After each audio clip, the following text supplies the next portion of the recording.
L'impegno in prima linea nell'emergenza è anche quello di tanti sindaci come Giuseppe Panaro, primo cittadino di Castelletto d'Erro nell'Alessandrino. È morto ieri dopo una lunga lotta contro il coronavirus. L'inviata è Stefania Battistini. Per gli altri, lui ha sempre avuto un pensiero per gli altri.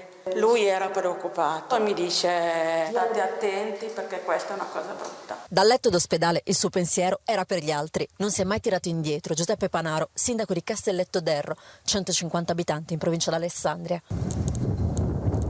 Ciao sindaco Giuseppe, si legge all'ingresso del paese. Anche i sindaci sono in prima linea loro, certo.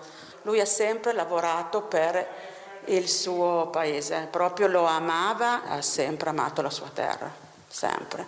Casa per casa, ad avvisare i cittadini, le persone più fragili. È morto a 60 anni dopo 3 settimane di lotta contro il coronavirus, come altri sindaci di piccoli comuni nella Bergamasca come nel Piacentino. Per me era un grande amico, lo dico, piccoli comuni specialmente, quelli che fanno il sindaco, quasi sempre.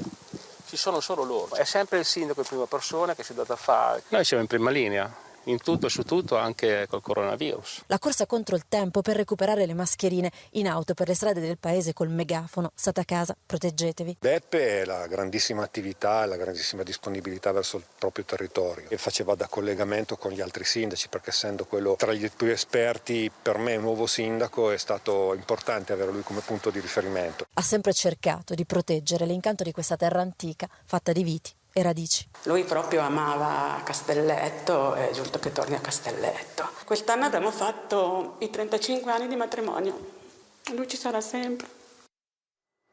L'emergenza